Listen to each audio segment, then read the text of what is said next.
Welcome back to the deep dive.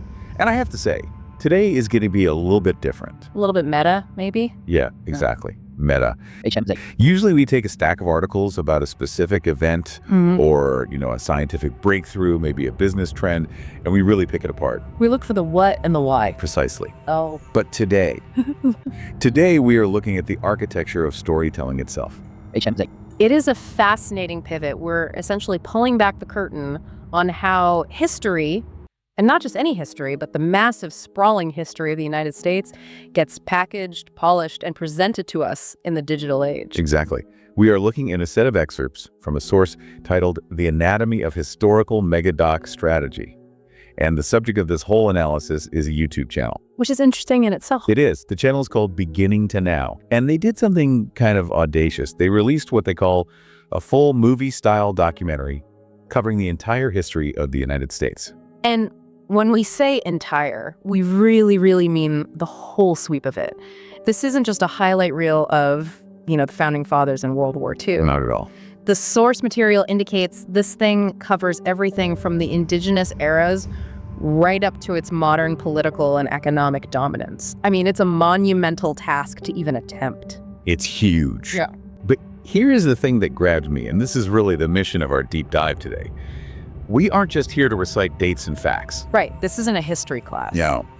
We aren't here to tell you who won the War of 1812 or debate the finer points of the gold standard.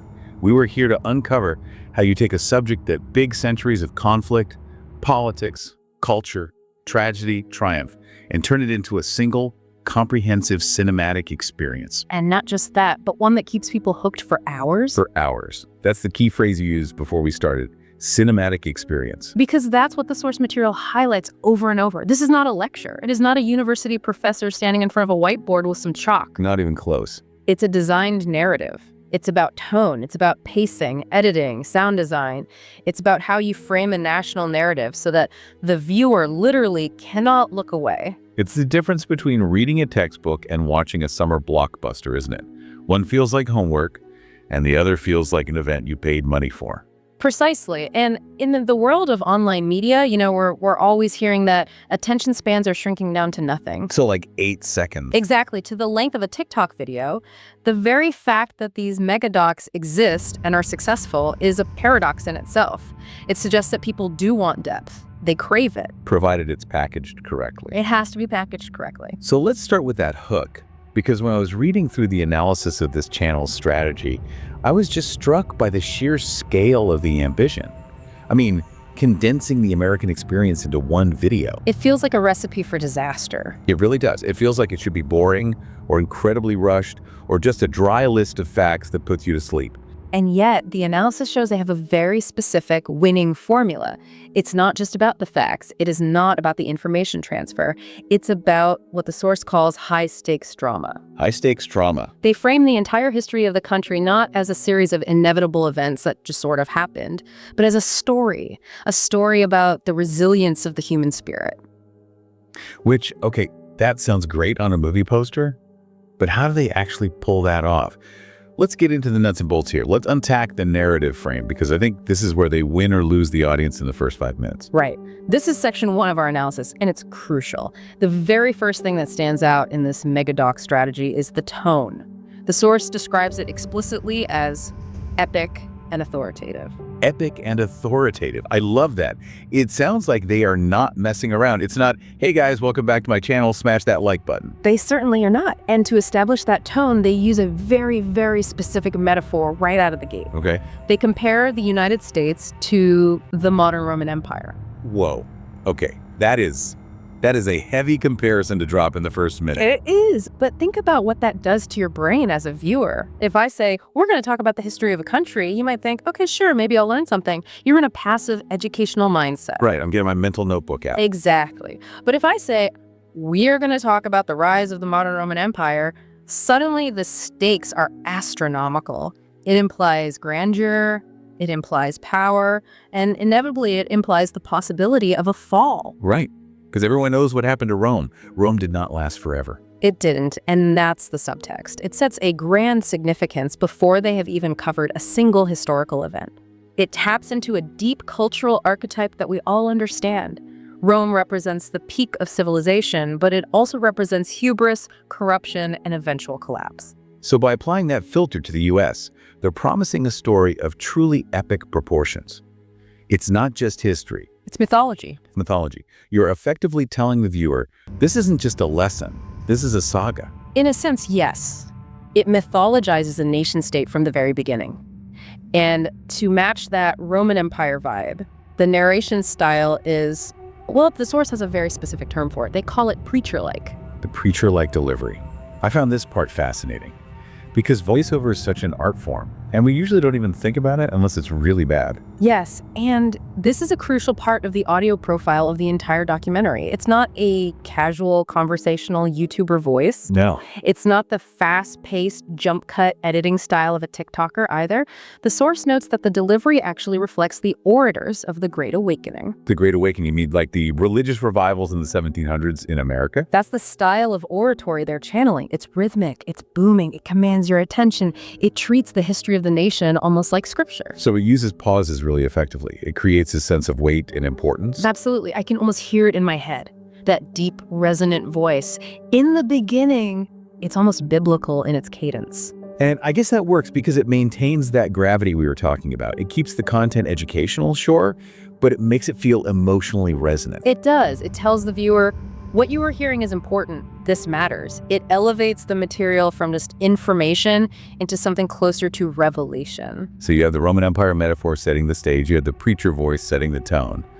But they don't start with the Pilgrims landing at Plymouth Rock, do they? No, and this is the absolute brilliance of the script structure. The analysis calls this the future stakes hook. I thought this was so smart because instead of starting way back in 1776 or 1492, they start with the now. They start with the United States at the absolute peak of its global dominance. They show you the giant. They show the military reach, the economic power, the cultural ubiquity, the America of today. And then immediately, they pose the central question that is going to drive the entire 2-hour documentary. And that question is, but can this giant continue its dominance? That's the line. Can this giant continue its dominance? Just hearing it gives you a little jolt. It gives me chills just thinking about it. Because suddenly, I'm not just learning about the past for the sake of it. I'm looking for clues about the future. My future. Exactly. It forces you, the viewer, to look backward, to find answers for what is coming next. It creates an immediate personal investment in the story. You aren't watching history. You are watching a diagnostic of the present. You want to know, is the empire crumbling or is it just getting started? What are the signs? It changes the viewer's role from a passive student into an active investigator. You're watching this whole film to figure out if the patient on the table, the US, is going to survive. And that is a much, much more compelling reason to sit through 2 hours of content than simply wanting to know what year the Constitution was signed. Without a doubt. So they've got us hooked. The stakes are set. The tone is epic. But now they have to actually tell the story. And this is where I feel like most long documentaries just fall apart. They just drag on and on. Oh, yeah. Viewer fatigue is a real problem. You get bogged down in the details. But this source talks about a very specific pacing strategy they use to avoid that. They call it the thematic-chronological approach. Let's unpack that. Yeah. Because usually chronological just means this happened, then this happened, then this happened. Which is deadly for viewer retention. The human brain can only handle so much linearity before it tunes out.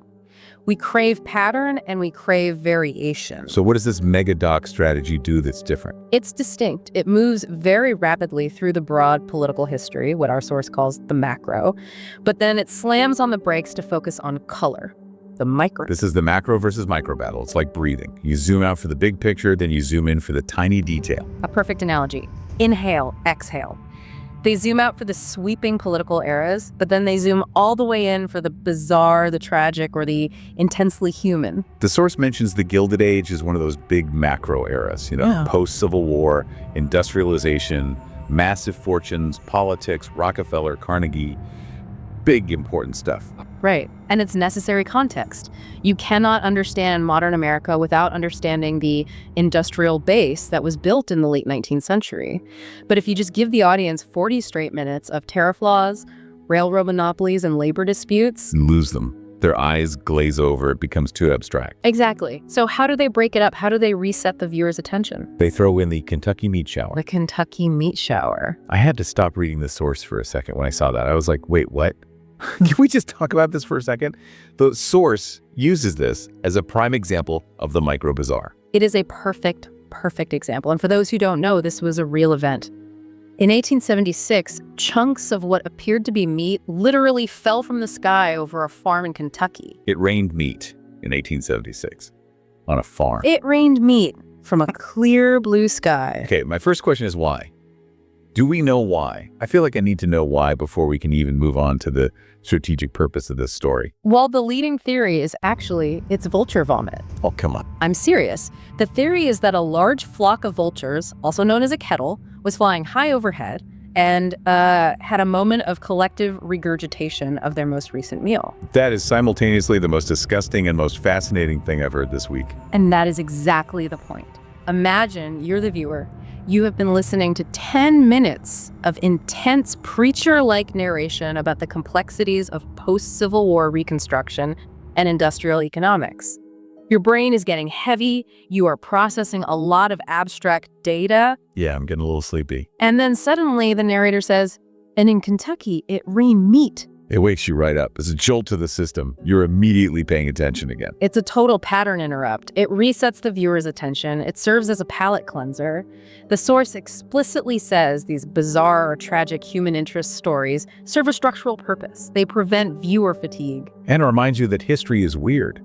It's not just men in suits signing papers. It's strange, inexplicable phenomena in rural Kentucky. They do the same thing with tragic stories. The source also mentions the Donner Party in this context. Right, another micro story. Yeah. But this one is tragic, not bizarre. Extremely tragic. The story of the pioneers trapped in the Sierra Nevada mountains, resorting to cannibalism to survive. So how does that function in the narrative?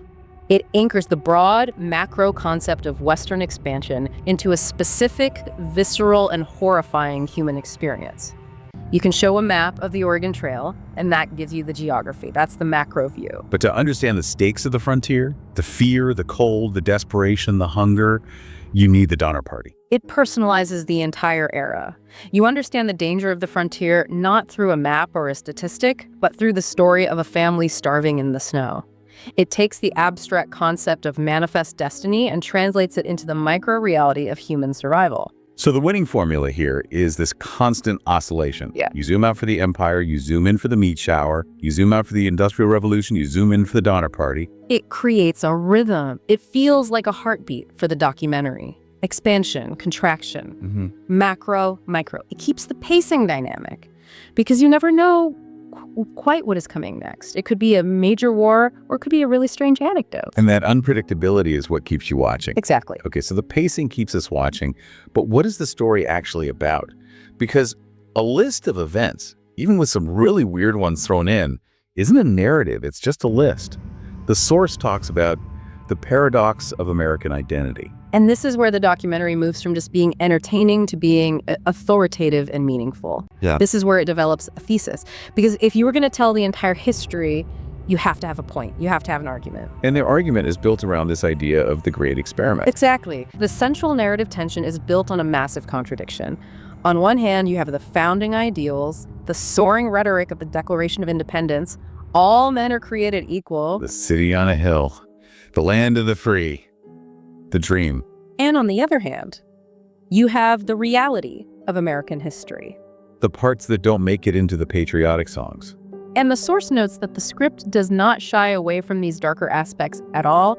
In fact, it uses specific, harsh, and judgmental terms to describe them. I have them right here in my notes.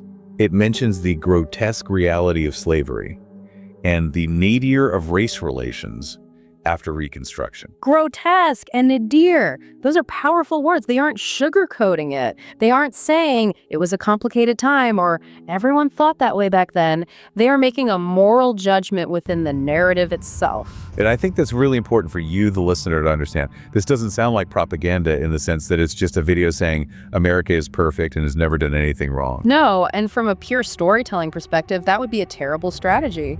If a character, and in this case, the nation is the character, has no flaws, They are boring. And more importantly, they are unbelievable. It creates a lack of trust with the audience. Precisely.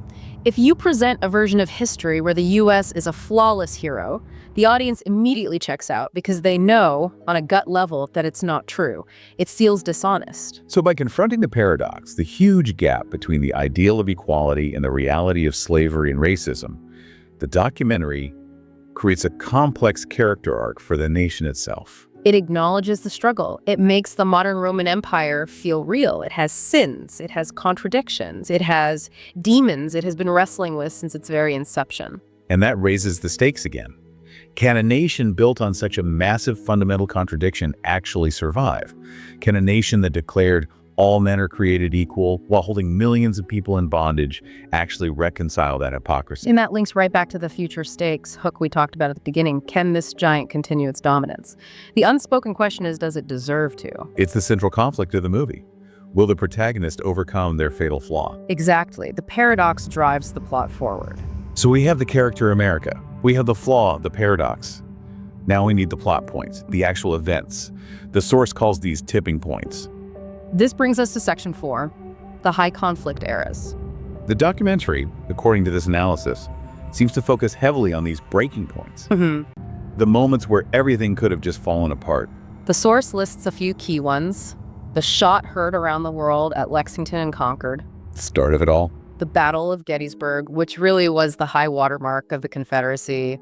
The Cold War, this decades-long standoff with nuclear annihilation on the table.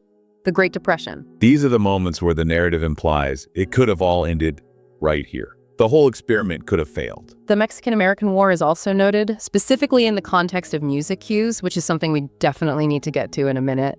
But it's interesting that they focus so much on these moments of violence or near collapse. It drives the drama, right? If everything is going smoothly and everyone is prosperous, there is no story. You need the threat of destruction to create tension. The Civil War is the ultimate tipping point. The nation literally split in two and tried to destroy itself. The Great Depression is an economic tipping point. The entire capitalist system collapsed and people were starving. These are moments of existential crisis. But, and this is so crucial, they balance the conflict and the darkness with the other side of the American coin. The source has a great phrase for it: the indomitable spirit. This is the building stuff part of the narrative. The engineering marvels, the moments of incredible innovation. Exactly. The Panama Canal, the Transcontinental Railroad, the space race. So think about the pattern here. We tear ourselves apart in the Civil War, this horrifying tipping point, and then almost immediately after, we build the Transcontinental Railroad, an act of indomitable spirit that stitches the continent together. Or we suffer through the absolute misery of the Great Depression, another tipping point, and then a generation later, we go to the moon. An incredible act of the indomitable spirit. It's a roller coaster. Down, up, down, up. Okay. Despair, triumph. The expert commentary in the source suggests this is completely intentional. The documentary oscillates between the tragedy of conflict and the triumph of innovation. It keeps the emotional stakes incredibly high. You are never safe, but you are never hopeless. It really reinforces that resilience theme that they identified as the core of the whole project. Like, look at what this nation survived and then look at what it built.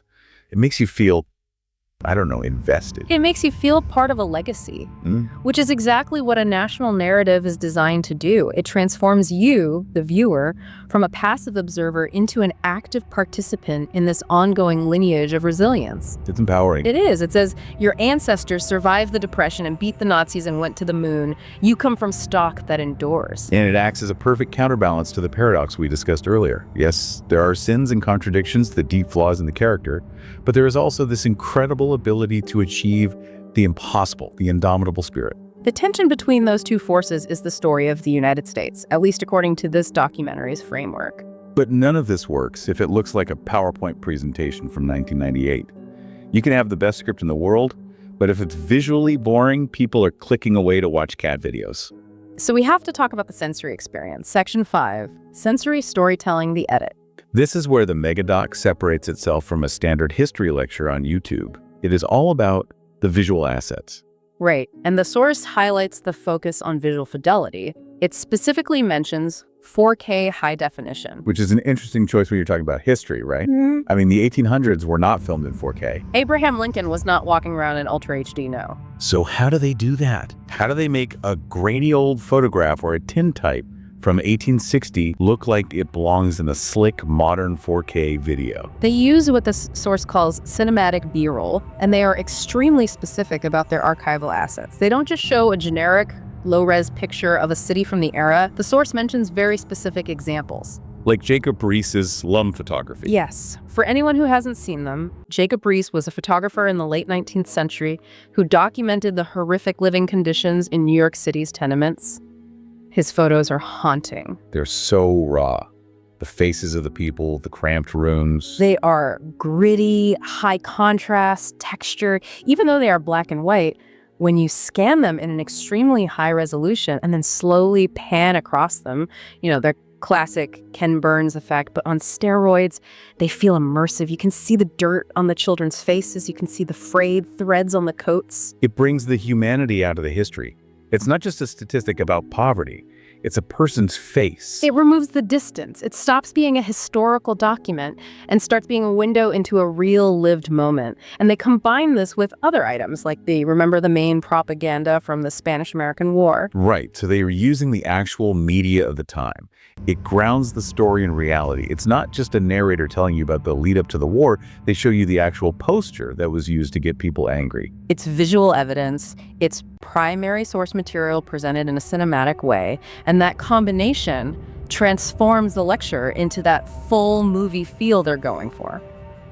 But let's be honest, the real secret sauce here, it's the music. Ah, yes. The audiovisual punctuation, I love that term. It's a great term, audiovisual punctuation. Because the music is not just background noise in this documentary. It's not just filler. It is doing heavy lifting. The source argues it is the primary structural transition tool. Think about that. You are covering 400 years of history. How do you move from one era to the next, say from the Gilded Age to World War I, without it feeling jarring and abrupt? You use the score, the music swells, it changes key, and it signals to the audience that a new chapter is beginning before the narrator even says a word. The source breaks down two main types of music cues they use, the tense ominous and the uplifting inspirational. Let's look at the tense ominous first. The source says this is used for moments of impending conflict or economic downturns. It specifically mentions the start of the Great Depression or the lead up to the Mexican-American War. So before the narrator even says, in October of 1929, the stock market crashed, you start to hear those low rumbling strings, that deep vibrating sound that makes you anxious. Exactly. A slow, discordant drone in a minor key. Your subconscious immediately knows something bad is about to happen. You are emotionally primed for the tragedy before the information ever hits your ears. It's almost Pavlovian, isn't it?